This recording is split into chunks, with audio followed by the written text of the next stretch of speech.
It all started innocently enough, or so I thought. My wife, Sarah, and I had been married for nearly 15 years. We weren't perfect, but who is? We had our ups and downs, the usual spats about money, chores, and where to go for dinner. But overall, I thought we had a solid foundation. We were partners, best friends, and occasionally, we still acted like lovers. That's what I believed, at least. I'm a simple guy, really. I work a steady job, make sure the bills are paid, and try to be a good husband. I'm not a mind reader, but I've always prided myself on being in tune with Sarah's needs. Or so I thought. The truth is, life has a way of throwing curveballs when you least expect them, and sometimes, you're so busy trying to hit those curveballs that you don't notice the game has changed. Sarah and I met in college. She was vibrant, full of life, and had this laugh that could light up a room. We connected immediately, and before long, we were inseparable. She brought out the best in me, and I like to think I did the same for her. We got married after graduation, and things were great. We bought a house, settled into our careers, and even talked about starting a family, though that never happened. Time passed, and while the initial excitement of marriage faded, I thought we were still on solid ground. But over the past year or so, I started noticing small things, nothing major, just little changes that seemed off. Sarah was spending more time on her phone, often smiling at messages she wouldn't share with me. She started going out more often, meeting up with friends I had never heard of. When I asked, she brushed it off, saying it was nothing to worry about, just some new coworkers she was trying to bond with. I wanted to believe her, so I did. Our sex life had taken a hit too. At first, I chalked it up to the usual wear and tear of a long-term relationship. We were busy, tired from work, and just not in the mood as often. But it wasn't just the frequency that bothered me. It was the lack of intimacy. When we did have sex, it felt like she was going through the motions, her mind somewhere else entirely. I tried to talk to her about it, but she always had an excuse: stress at work, feeling tired, not being in the mood. I let it slide because I didn't want to push too hard. After all, I loved her, and I wanted to be understanding. Then there were the nights out. At first, it was once a month, then once a week. She'd come home late, smelling of alcohol and some perfume that wasn't hers. She'd tell me she had too much fun with her friends and was too tired to talk, slipping into bed and falling asleep almost instantly. I didn't think much of it at first, everyone needs to blow off steam. But as the nights out became more frequent, the uneasy feeling in my gut grew stronger. Something was wrong, and I couldn't ignore it anymore. One night, after she had gone out yet again, I found myself lying awake in bed, staring at the ceiling, my mind racing. Where was she? Who was she with? Why was she acting so distant? I tried to push the thoughts away, telling myself I was being paranoid, but it was no use. The doubt had taken root, and it was spreading like a weed through my mind. I knew I needed to do something, but what? Confront her? Demand answers? Part of me wanted to, but another part of me was terrified of what I might find out. What if I was right? What if she was cheating on me? The thought was like a punch to the gut, but I couldn't shake it. I had to know the truth, no matter how much it might hurt. So, I decided to start paying closer attention. I began noticing every little detail, every small inconsistency in her stories, every strange behavior. I started keeping track of her nights out, her moods, and the way she interacted with me. It wasn't long before I began to see a pattern, and it wasn't a good one. The final straw came when she started canceling our plans to go out with her friends. She was always vague about who these friends were, and when I pressed for details, she'd get defensive, accusing me of not trusting her. It was as if she was trying to push me away, to create a distance between us that hadn't been there before. I wanted to believe it was all in my head, but deep down, I knew better. It was a Saturday night, and we had planned to go out to dinner, something we hadn't done in months. I was looking forward to it, hoping it would be a chance to reconnect, to talk and maybe figure out what was going on. But just as I was about to get ready, she came into the living room, already dressed and ready to go. "I'm sorry, but I'm going to have to cancel tonight," she said, not meeting my eyes. "Something came up at work, and I need to meet with some people." I felt a cold knot of dread form in my stomach. "Again? This is the third time this month, Sarah. What's going on?" She sighed, running a hand through her hair. "I told you, it's just work stuff. I promise we'll go out next weekend." Next weekend. It was always next weekend, next time, some undefined future that never seemed to arrive. I didn't argue. I just nodded, watching as she grabbed her purse and walked out the door, leaving me alone in the house that suddenly felt too big and too empty. As the door closed behind her, I felt a wave of anger and frustration wash over me. I had been patient, I had given her space, but enough was enough. I needed to know what was really going on. And if she wasn't going to tell me, I'd find out for myself. The next few days were a blur of tension and suspicion. Sarah's excuses and evasiveness were becoming too much to ignore, and I knew I had to do something to uncover the truth. I was tired of feeling like a fool, constantly second-guessing myself and wondering if the woman I'd spent nearly half my life with was betraying me.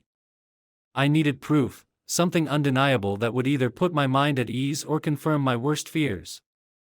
So, I did something I never thought I'd do. I followed her. It was a Wednesday evening, and Sarah had told me she was meeting some co-workers for drinks after work. She assured me it would be a quick meetup, just an hour or so, and then she'd be home. But I didn't believe her, not anymore. The trust that had once been the bedrock of our relationship was gone, replaced by a gnawing doubt that I couldn't shake. I waited until she left, then grabbed my phone, slipped out the back door, and got into my car. I felt like a stalker, like some crazed jealous husband from a bad TV show, but I didn't care. I needed to know what she was really up to. She drove to a part of town we rarely visited, a neighborhood with small bars and coffee shops, the kind of place where young professionals hung out. I parked a few blocks away and followed her on foot, keeping a safe distance. My heart was pounding in my chest, a mix of fear, anger, and adrenaline fueling every step. She walked into a small bar, one I'd never seen before. Through the window, I saw her greet a man, tall, younger than me, with that cocky, self-assured demeanor that instantly set my teeth on edge. They hugged, and the way they held each other, too long for comfort, confirmed what I had feared. This wasn't a work meeting. This was something much more. I stood outside, hidden in the shadows, watching as they ordered drinks and laughed together, leaning in close, their heads almost touching. The casual intimacy between them was a knife to my gut. I felt sick, but I couldn't tear my eyes away. This was the proof I needed, even if it was tearing me apart to see it. After what felt like an eternity, they got up and left the bar, walking side by side down the street. I followed them at a distance, staying out of sight. They headed toward a nearby park, one of those small urban parks with benches, trees, and just enough privacy for a couple to get cozy without attracting too much attention. I stayed back, my phone ready in my hand. As they reached a secluded area, I saw them sit down on a bench, their bodies turned toward each other. They talked for a few minutes, and then it happened. Sarah leaned in and kissed him. My world stopped. The sight of her lips on his, the way she melted into his embrace, was like a punch to the chest. I couldn't breathe, couldn't think. All I knew was that I had to get this on video. My hand was shaking as I raised my phone and hit record, capturing every second of their betrayal. The video was only a few minutes long, but it felt like an eternity. I zoomed in on their faces, on the way they kissed, touched, and looked at each other with a tenderness that had been missing from our marriage for so long. There was no denying it now. Sarah was cheating on me, and this video was the irrefutable proof. When I finally lowered the phone, I felt a cold, burning rage building inside me. The hurt, the betrayal, it all boiled over into a blinding fury. I didn't care about the consequences. I didn't care about the fallout. All I knew was that I wanted to confront them, to make them pay for what they had done to me. I stuffed the phone into my pocket and marched toward the bench. They were still locked in each other's arms, oblivious to the world around them, including the enraged husband bearing down on them. When I was just a few feet away, I shouted, "Hey!" They broke apart, startled. Sarah's eyes went wide with shock when she saw me, her face draining of color. The man, her lover, stood up, trying to play it cool, but I could see the fear in his eyes. "What the hell is this?" I demanded, my voice shaking with anger. "John, I can explain," Sarah stammered, but I wasn't interested in her excuses. "And who the fuck are you?" I snarled at the guy, who looked like he was considering making a run for it.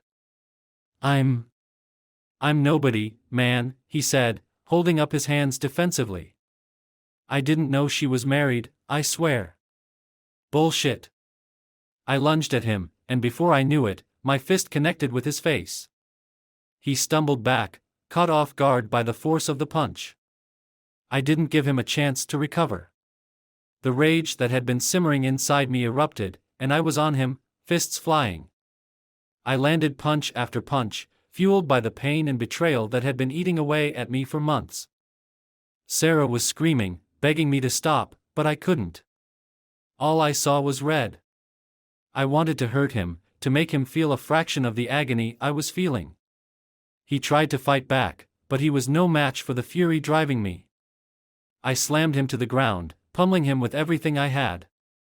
It wasn't until I heard a distant voice shouting, someone calling the police, that I finally snapped out of it. I looked down at him, lying on the ground, bloodied and beaten, and suddenly, the reality of what I had done hit me like a ton of bricks. This wasn't just some fight in a bar. I had assaulted a man, and now the cops were on their way. I scrambled to my feet, breathing heavily, adrenaline still coursing through my veins. Sarah was standing there, crying, her hands covering her mouth as she stared at the mess I had made. I didn't know what to say, didn't know what to do. All I could think was that I needed to get out of there before the police arrived. Without a word, I turned and walked away, leaving Sarah and her lover behind. I could hear her calling after me, but I didn't stop. I kept walking, my mind racing, trying to process everything that had just happened. I had the proof I needed, but at what cost? As I made my way back to my car, I realized that everything had changed. There was no going back from this. The life I had known was over, and the only thing left was to figure out what the hell I was going to do next. I drove home in a daze, my hands gripping the steering wheel so tightly that my knuckles turned white. The events in the park played over and over in my mind like a looped nightmare. Sarah's betrayal, the violence that had erupted inside me, and the sight of her lover lying bloodied on the ground, it all felt surreal, like I was watching someone else's life fall apart. By the time I pulled into the driveway, the adrenaline had started to wear off, leaving me feeling drained and hollow. My body ached from the fight, but it was nothing compared to the pain in my chest. I sat in the car for a few minutes, staring blankly ahead, trying to figure out what the hell I was supposed to do now. Eventually, I forced myself to get out and go inside. The house was dark and quiet, the way it always was when Sarah wasn't home. I flicked on the lights and stood in the middle of the living room, feeling the weight of the silence pressing down on me.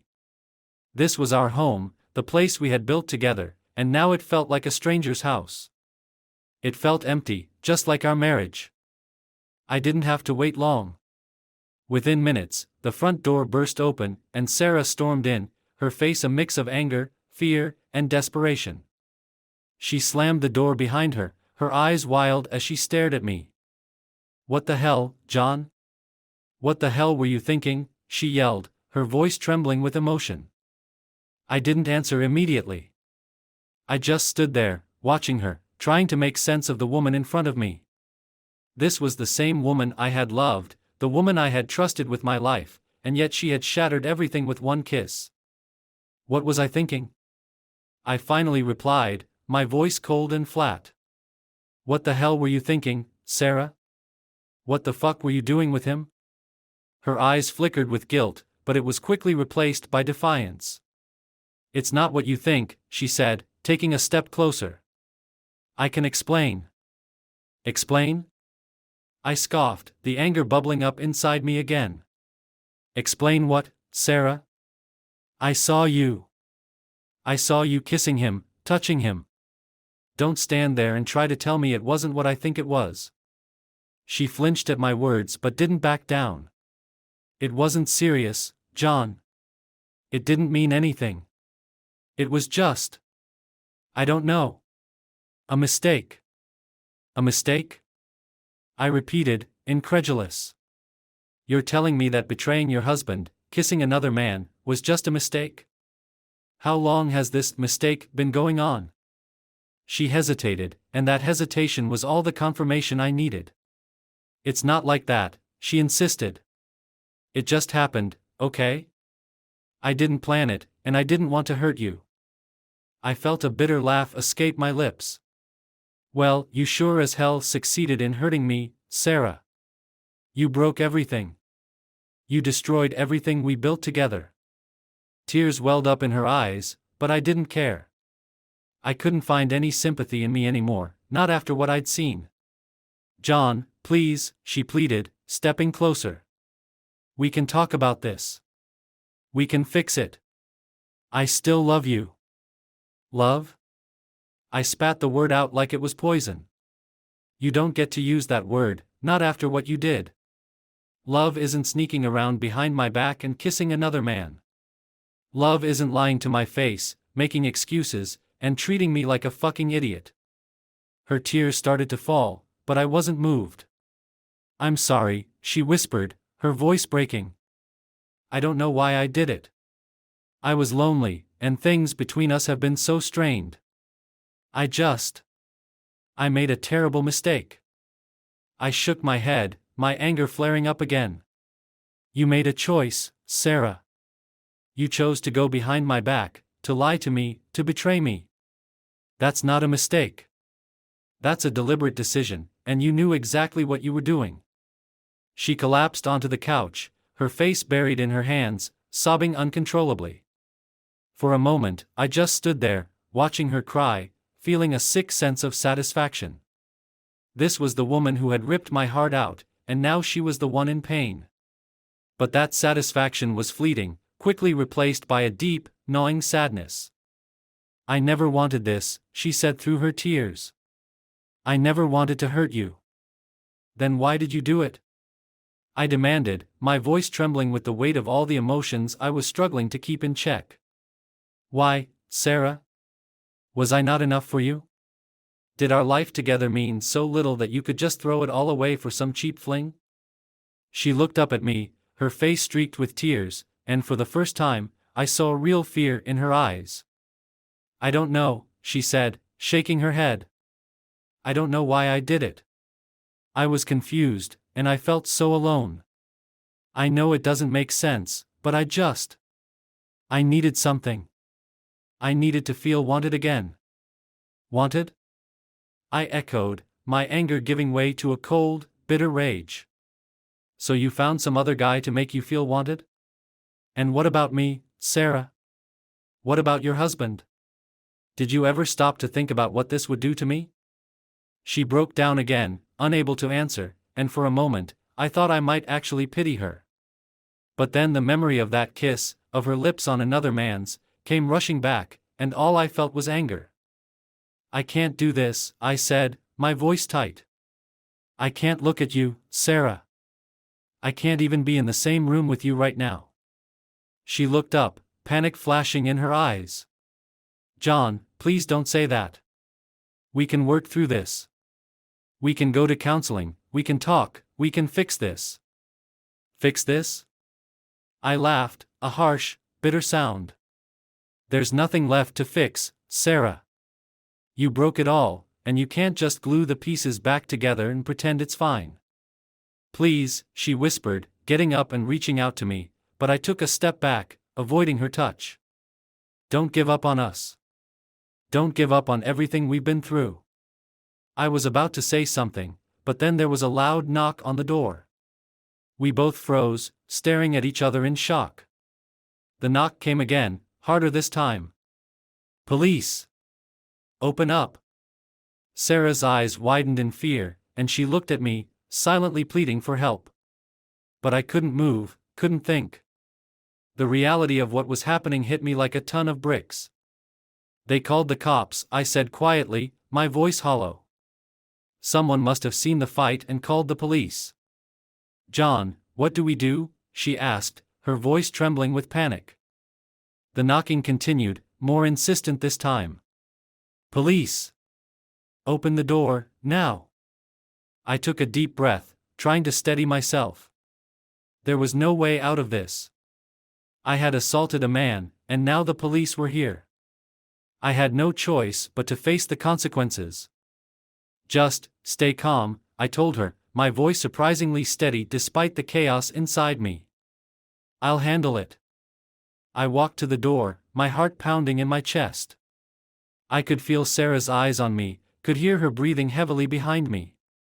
I opened the door, and there they were, two uniformed officers standing on the porch, their expressions serious. "Are you John?" one of them asked, his tone all business. "Yeah," I replied, my voice barely audible. "We need to talk to you about an incident that occurred earlier this evening," the officer continued. "We received reports of a physical altercation in a nearby park." I nodded, my mouth dry. "Yeah, that was me." The officer's expression didn't change. "We're going to need you to come down to the station with us to answer some questions. Please turn around and place your hands behind your back." The words hit me like a sledgehammer. My mind raced, but I knew there was no way out of this. I had to face the music. I turned around, hands shaking, and felt the cold metal of handcuffs snap around my wrists. "John, no!" Sarah cried, rushing toward us, but the other officer stepped in front of her, holding up a hand to keep her back. "Ma'am, please stay back," he said firmly. "John, please," she pleaded, tears streaming down her face. "Don't do this. Don't leave me." I couldn't look at her, couldn't bring myself to say anything. The officer guided me out of the house, down the steps, and toward the waiting police car. I felt numb, disconnected from everything around me. The world seemed to blur, sounds becoming distant as if I were underwater. As they put me in the back of the car, I finally looked back at Sarah. She was standing in the doorway, crying, her face a picture of despair. But all I felt was emptiness. Whatever we had, whatever we were, it was gone now. The life I thought we had built together was nothing but a lie. The door slammed shut, and the car pulled away, leaving Sarah standing there alone. As the police car sped through the night, the weight of everything that had happened began to sink in. I had lost everything, my wife, my home, my sense of security. And now, I was on my way to the police station, my future uncertain, my life in ruins. But in the midst of all that despair, there was one small, bitter truth that I couldn't ignore. I had asked for the truth, and now I had it. And it was more than I could bear. The police station was cold and sterile, a far cry from the warmth of the life I once knew. The fluorescent lights cast a harsh glare on everything, making the room feel even more unforgiving. As I sat in the holding cell, waiting for someone to come and talk to me, I couldn't stop replaying the events of the last few hours in my head. The fight, the confrontation with Sarah, the handcuffs, it all seemed like a bad dream, but I knew it was real. Too real. Eventually, a detective came to see me, a middle-aged man with tired eyes who looked like he had seen it all. He led me to an interrogation room, where I was asked to recount everything that had happened in the park. I told him the truth, every painful detail, from following Sarah to catching her with that man to the fight that had landed me here. He listened without interrupting, occasionally jotting down notes. When I was finished, he leaned back in his chair, regarding me with a mix of sympathy and professional detachment. "You're lucky," he said finally. "The guy you hit isn't pressing charges. He's pretty banged up, but he doesn't want to take this any further." I nodded, not sure whether to feel relieved or guilty. I knew I'd crossed a line, and part of me felt like I deserved whatever was coming. But the other part, the part that was still seething with anger and betrayal, was just glad that I wouldn't be facing any legal consequences, at least not yet. "We'll have to keep you overnight, though," the detective continued. "Standard procedure. You'll be released in the morning, but I'd advise you to stay out of trouble. Yeah, I muttered, my voice hollow. Thanks. He nodded and left the room, leaving me alone with my thoughts. I spent that night in the cell, staring at the ceiling, wondering how my life had come to this. The anger had subsided, replaced by a cold, calculating determination. Sarah had destroyed our marriage, our life together, and I couldn't just let that go. I wasn't the type to forgive and forget, not for something like this. If she thought she could walk away from this unscathed, she was dead wrong. When morning finally came, I was released without fanfare. The officer at the desk handed me my personal belongings, and I walked out of the station, blinking against the early morning light. I hadn't slept at all, but I didn't feel tired. I felt focused, driven by a singular purpose, making Sarah pay for what she had done. I drove home, my mind racing with possibilities. The house was quiet when I arrived, and I half expected Sarah to be gone, to have packed her things and left.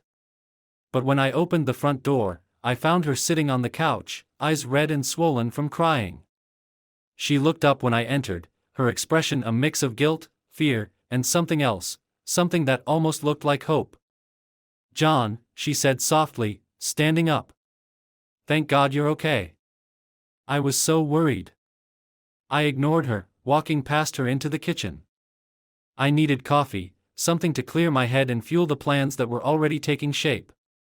Sarah followed me, hovering in the doorway like a ghost, unsure of what to do or say. I'm sorry, she whispered, her voice trembling. I know I hurt you, but we can get through this. We can fix it. I turned to face her, my eyes cold and hard. Fix it? I repeated, my voice dripping with sarcasm. There's nothing left to fix, Sarah. You killed it the moment you decided to cheat on me. She flinched, but I didn't care. I wasn't interested in her tears or her apologies. I wanted her to feel the same pain I was feeling, to understand the depth of the betrayal she had inflicted on me. Do you have any idea what you've done? I continued, my voice rising. Do you even realize how much you've destroyed? Or are you so wrapped up in your little fantasy that you don't care? John, please, she pleaded, taking a step toward me. I know I made a mistake, but we can work through this. We've been through so much together. Don't throw it all away. I shook my head, my anger flaring up again. You threw it away, Sarah. You did this. And now, you're going to face the consequences. Her eyes widened in fear. What do you mean? I took a step closer, towering over her, making sure she understood that this wasn't a game. I mean that I'm not going to let you get away with this. You think you can just cheat on me, lie to my face, and then ask for forgiveness? You think you can cry a few tears and everything will go back to the way it was? No. I'm going to make sure you regret every single moment you spent with that bastard. John, don't do this, she whispered, her voice barely audible. Please, let's just talk. We can go to counseling, we can. Shut up, I snapped, cutting her off. I don't want to hear another word. You had your chance to talk, and you chose to fuck someone else instead. Now, it's my turn. Her face crumpled, and she started crying again, but I wasn't moved. I felt a sick sense of satisfaction as I watched her fall apart in front of me. She deserved this. She deserved every bit of pain she was feeling, and more. I walked past her, grabbing my laptop from the living room, and sat down at the dining table. Sarah stood frozen in the doorway, watching me with a mix of dread and confusion. What are you doing? She asked, her voice trembling. Taking care of business, I replied coldly, not bothering to look at her. I opened my laptop and started typing, my mind focused on one goal, making Sarah's life as miserable as possible. I knew exactly where to start. Over the years, I had learned a lot about Sarah, her insecurities, her fears, the things she valued most. I was going to use all of it against her. First, I composed an email to her parents. They had always thought I was too good for their daughter, and now I was going to show them just how right they were. I laid out everything, how Sarah had been cheating on me, how she had lied and betrayed me, how she had thrown away our marriage for a fling. I made sure to include the video I had taken in the park, attaching it as cold, hard evidence of her infidelity. I wanted them to see what their precious daughter had become. Next, I sent a similar email to a few of her closest friends, people she had known for years, people who had always thought of her as the perfect wife. I made sure to paint a picture of her as the unfaithful, deceitful woman she truly was, including the video once again. I wanted to destroy her reputation, to turn her friends against her, to leave her with nothing. Finally, I drafted an email to our lawyer, asking for a meeting to discuss divorce proceedings. I made it clear that I was going to pursue full legal action, that I would fight for everything, the house, the assets, even the possibility of alimony. Sarah had betrayed me, and I was going to make sure she paid for it, legally and financially. Throughout it all, Sarah stood there, watching in horror as I methodically dismantled her life. When I finally hit send on the last email, I closed the laptop and looked up at her. "It's done," I said, my voice cold and final. "I've sent everything to your parents, your friends, and our lawyer. Everyone is going to know what you did, Sarah. You're going to lose everything." She gasped, her hand flying to her mouth as the full weight of my words sank in. "No, John, please," she cried, rushing toward me. "You can't do this. Don't ruin my life like this, please." I stood up, pushing her away as she tried to grab my arm. "You ruined your own life, Sarah. I'm just making sure you face the consequences." Her eyes filled with despair as she realized there was no undoing what I had done. "What am I supposed to do now?" she whispered, her voice broken. "I don't care," I replied coldly. "You can pack your things and get out. I don't want to see you here when I get back." She looked up at me, her eyes wide with fear. "Where are you going?" "Out," I said simply, grabbing my keys from the table. "And when I get back, I expect you to be gone." Without another word, I walked out the door, leaving her standing there, sobbing uncontrollably. I didn't look back. I couldn't. All I could think about was how much I hated her in that moment, how much I wanted her to suffer. As I drove aimlessly through the streets, I tried to calm myself, to make sense of everything that had happened. But there was no calming down. There was only the cold, burning anger that consumed me, driving me to do things I never thought I was capable of. I wasn't proud of what I had done. But I wasn't ashamed either. Sarah had destroyed everything we had built together, and now she was going to pay the price. I wasn't going to be the only one suffering. If she thought she could cheat on me, destroy our marriage, and walk away unscathed, she had another thing coming. After a few hours of driving aimlessly, the anger began to fade, replaced by a cold, calculating resolve. My mind kept going back to that guy, Sarah's lover.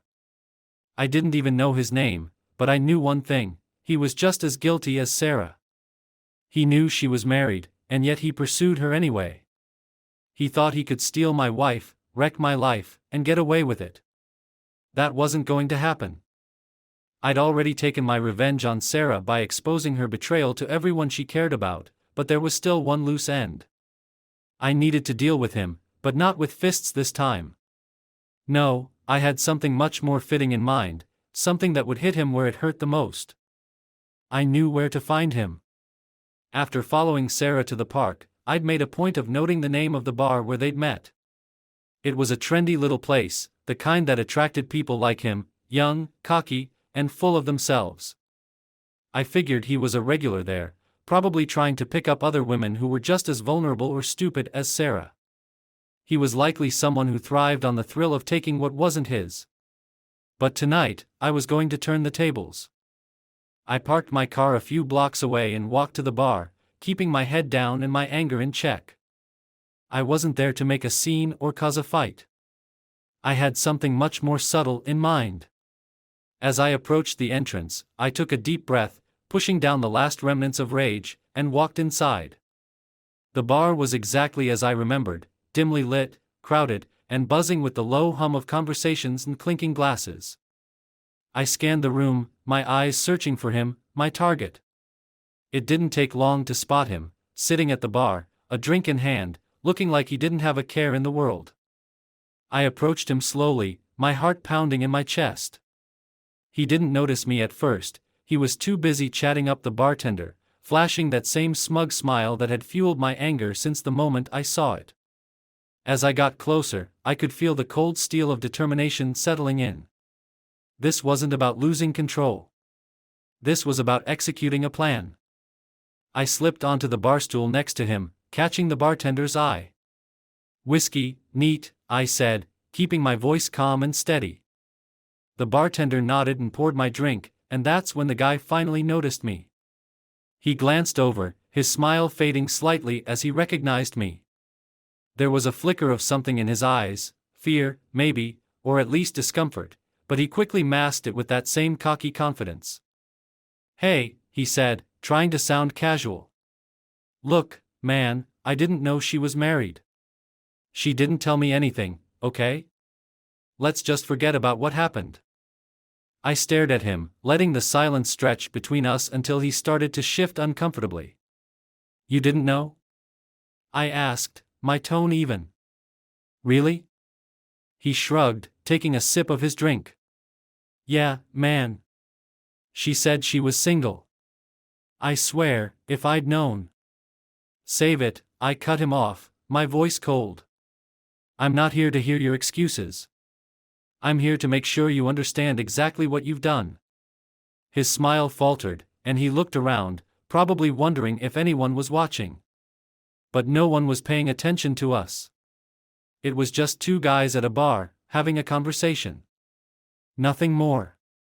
"What do you want from me?" he asked, his voice a little quieter now, less sure of himself. I took a slow sip of my whiskey, letting the warmth spread through me, before setting the glass down on the bar. "I want you to know that you fucked with the wrong person.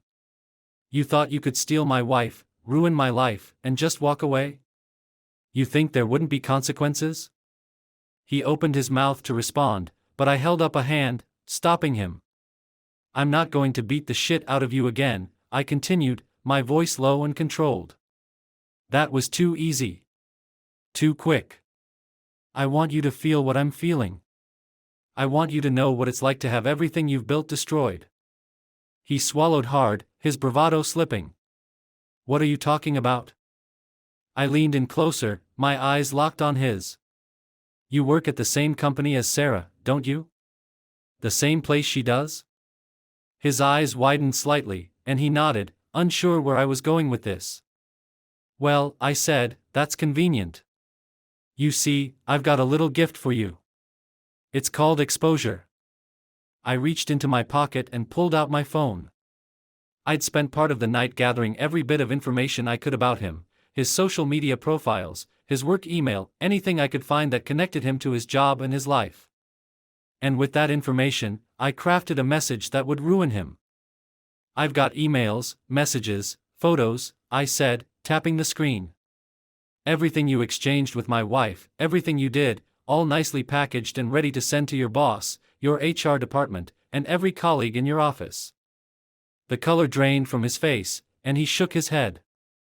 "You can't do that," he whispered, panic creeping into his voice. "Please, man, don't do this. I could lose my job." "You should have thought about that before you decided to fuck with another man's wife," I said, my voice steely. "You didn't just mess with me, you messed with my entire life. You took something that wasn't yours, and now you're going to pay for it." He was shaking now, the realization of what was about to happen hitting him like a ton of bricks. "Please, I'm sorry," he pleaded, his cocky facade completely shattered. "I didn't know. I'm sorry. Don't send those messages. I'll do anything." I smiled coldly, enjoying the fear in his eyes. "Too late for that," I said, pressing the send button on my phone. "It's done." He stared at me in horror, realizing that his life was about to come crashing down around him. I stood up, leaving him sitting there, pale and trembling, as the consequences of his actions began to sink in. "Enjoy your drink," I said, walking away without a backward glance. As I stepped out of the bar and into the cool night air, I felt a strange sense of calm wash over me. I knew I had just ruined his life, but I didn't feel any remorse. He had chosen to play a game, and now he was paying the price. Just like Sarah. The drive home was quiet, almost peaceful. I knew I'd crossed a line, but I didn't care. All I could think about was the look on his face when he realized that his life was about to be destroyed. It was the same look I'd seen on Sarah's face when I told her I was done. I pulled into the driveway, feeling a strange mix of satisfaction and emptiness. The house was dark, and when I walked inside, it was silent. Sarah was gone. She had taken some of her things and left, just as I'd told her to. I stood in the empty living room, the weight of everything that had happened settling on my shoulders. I had taken my revenge, but it didn't bring me the closure I'd expected. All it did was confirm what I already knew, that everything I had built, everything I had believed in, was gone. And now, I was left with nothing but the consequences of my own actions, just like them. The days that followed were a blur of silence and solitude. The house, once filled with the rhythms of a shared life, now echoed with emptiness. Sarah hadn't returned since I told her to leave, and I hadn't tried to contact her.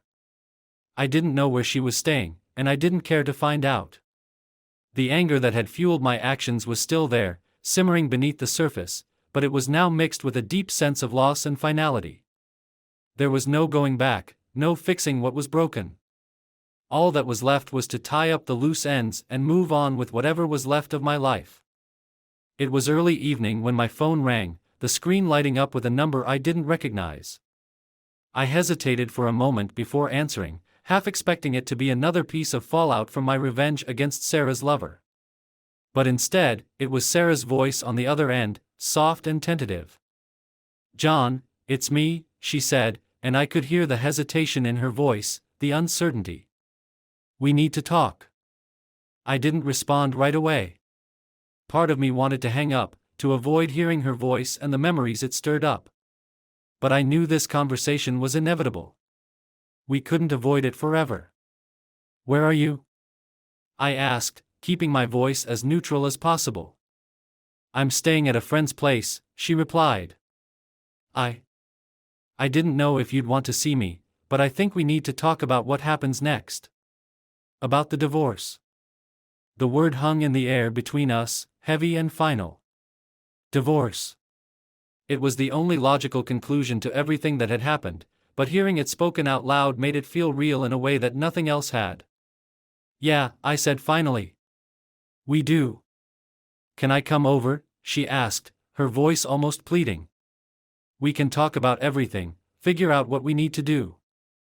I considered it for a moment, then sighed. "Fine. Come over."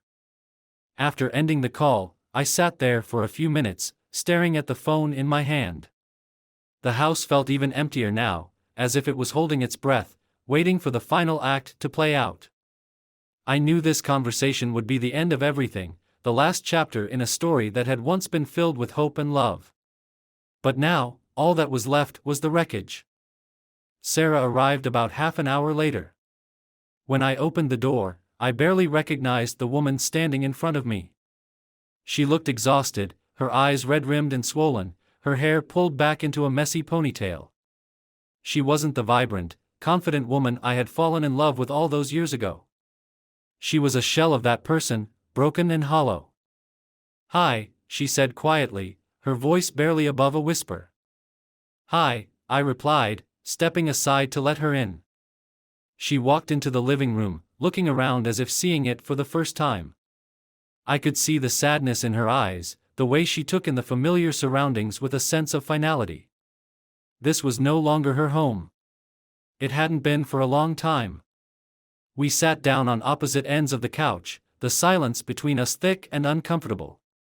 I waited for her to speak, to start the conversation we both knew we needed to have. "I'm sorry," she began, her voice trembling. "I know I've said it before, but I need you to know that I really am sorry for everything. I didn't mean for any of this to happen."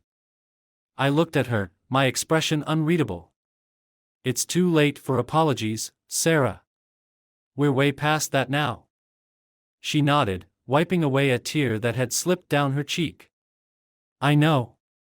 I don't know how things got so messed up. I never wanted to hurt you. Well, you did, I said bluntly. And now we're here, talking about how to end our marriage. So, let's get on with it. She flinched at the harshness in my voice but didn't argue. I've been staying with a friend, like I said. I'll find a more permanent place soon. I don't want to make this any harder than it already is. I've already spoken to a lawyer, I said, cutting straight to the point. I'm filing for divorce, and I want this done as quickly as possible. I'm not interested in dragging this out. She nodded again, her hands twisting nervously in her lap. I understand. I've talked to a lawyer too. We can make this as simple as possible, John. I don't want to fight over anything. You can have the house, everything in it. I just want to get out of your life. The bitterness in her voice surprised me, but I didn't dwell on it. I don't want your stuff, Sarah. I want this over. We can sell the house, split what we get, and go our separate ways.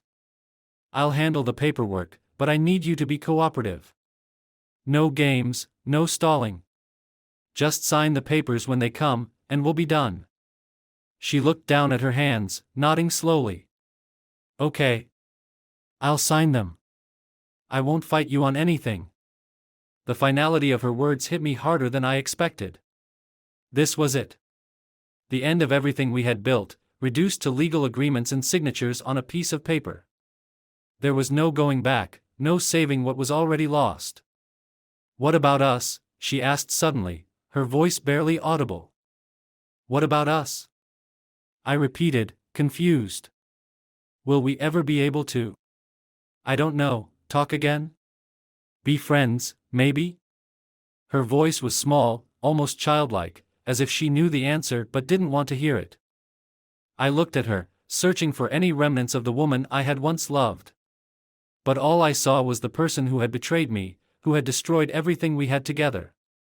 No, I said finally, my voice cold and detached. We won't be friends, Sarah. There's no going back from this. Once the divorce is final, that's it. We're done.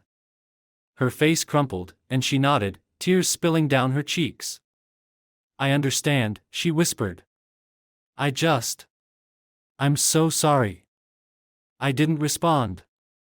I didn't know what else there was to say.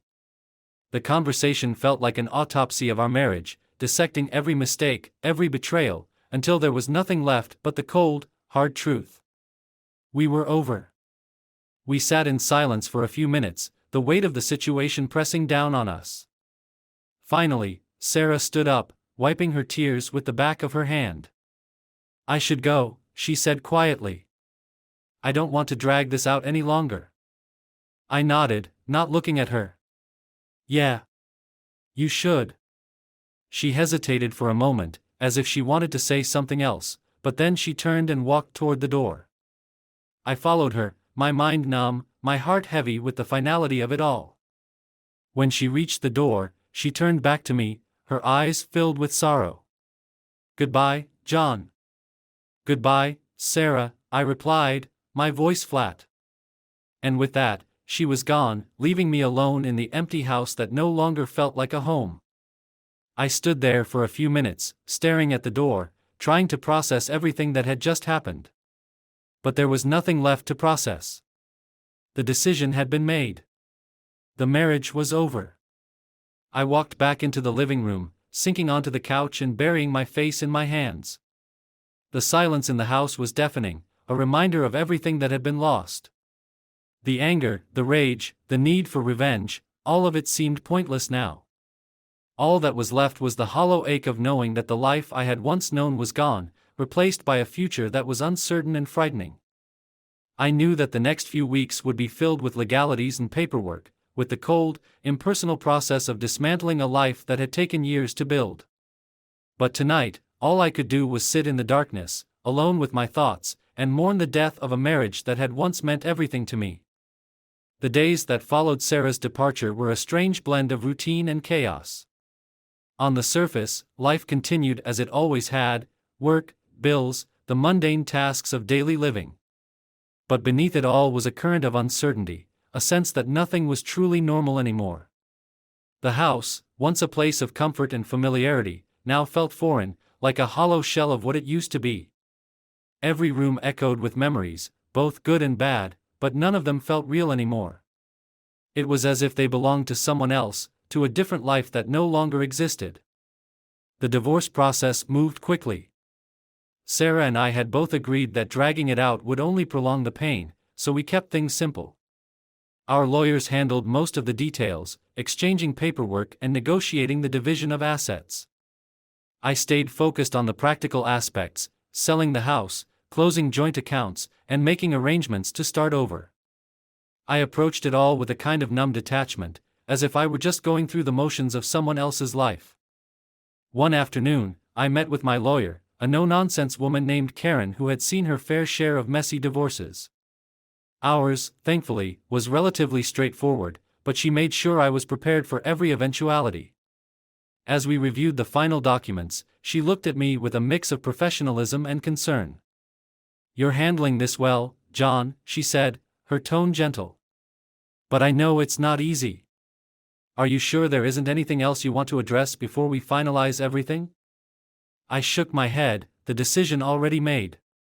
"No, there's nothing left to say. I just want this to be over." She nodded, understanding. "Once you sign these papers, the divorce will be official. You'll be free to move on." Free.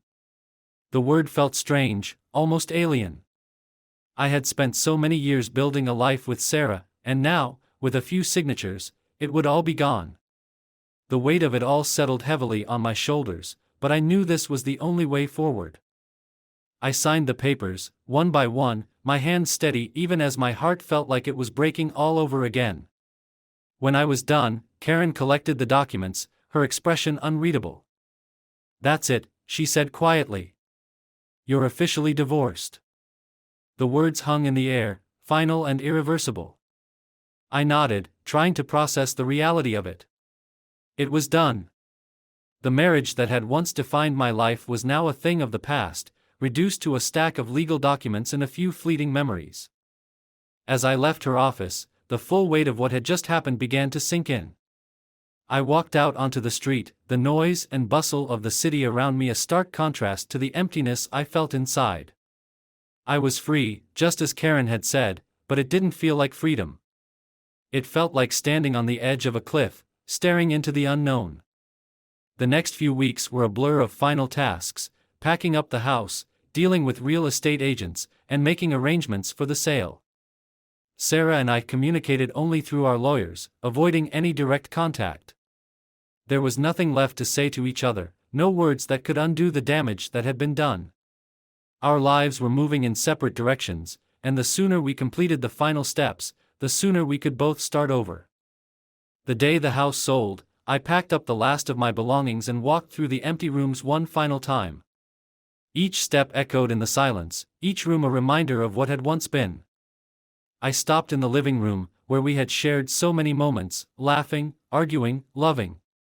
But now, those memories felt distant, like they belonged to someone else. As I locked the front door for the last time, I didn't feel sadness or regret. I felt relief. The past was behind me, and now I had to focus on the future, whatever that might hold. I moved into a small apartment on the other side of town, a modest place that was nothing like the home Sarah and I had shared.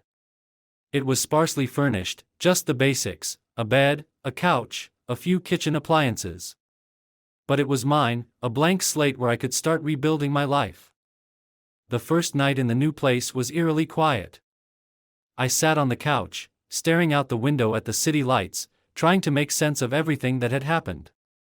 The anger and bitterness that had consumed me for so long were starting to fade, replaced by a sense of acceptance.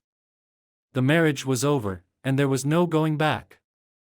All that was left was to figure out who I was without Sarah, without the life we had built together. I started focusing on myself in the weeks that followed. I went back to old hobbies I had abandoned during the marriage: photography, reading, even a little bit of painting. It felt strange at first, like I was trying to reconnect with a part of myself that had been lost. But slowly, bit by bit, I started to find pieces of myself that I had forgotten about, parts of me that hadn't been tied to Sarah or our marriage. Work became a welcome distraction. I threw myself into projects, staying late at the office, taking on new responsibilities. My colleagues noticed the change in me, and while some offered their condolences, others seemed to respect the way I was handling things. I wasn't about to become the subject of office gossip, so I kept the details of my personal life to myself. I was determined to rebuild without any unnecessary drama. But the nights were the hardest. The loneliness that settled in when I was alone with my thoughts, the memories that would creep up on me when I least expected it, those were the moments that tested my resolve. I missed having someone to talk to, someone to share my day with, even if it wasn't Sarah. But I knew I had to get through it, had to find a way to be okay on my own. One evening, about a month after the divorce was finalized, I received a text from Sarah. It was short, simple, and to the point. "I'm sorry for everything. I hope you find happiness. Take care." I stared at the message for a long time, unsure how to respond. Part of me wanted to ignore it, to pretend I hadn't seen it, but another part of me knew that this was a final olive branch, a way to close the chapter with some semblance of peace. "Thank you," I finally typed back. "I hope you find peace too." And that was it. The last communication between us. I didn't feel anger or sadness when I sent the message. I felt closure. For the first time in months, I felt like I could finally move forward without the weight of the past dragging me down. Life started to find a new rhythm after that. I settled into my routine, slowly building a new life that was mine alone. I reconnected with old friends, spent more time with family, and even started dating again, though I took it slow. I wasn't looking for anything serious, just a way to remind myself that there was life after Sarah, that I was still capable of finding happiness. The process of healing wasn't linear. There were setbacks, moments of doubt and loneliness that threatened to pull me back into the darkness. But I pushed through, determined to come out the other side stronger, more resilient. One day, as I was walking through the park, ironically, the same park where I had first confronted Sarah and her lover, I realized that I was okay. The pain was still there, a dull ache that would probably never fully go away, but it no longer controlled me. I had learned to live with it, to accept it as part of my story, but not the defining chapter.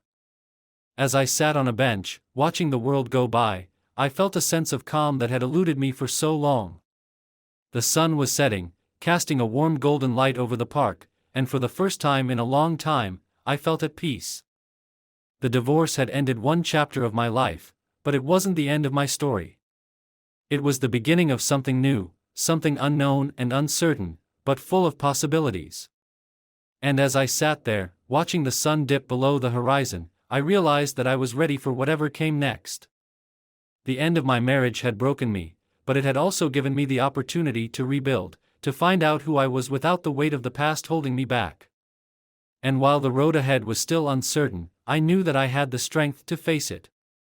As the last rays of sunlight disappeared, I stood up and walked away from the park, leaving the past behind. The future was waiting, and for the first time in a long time, I was ready to embrace it.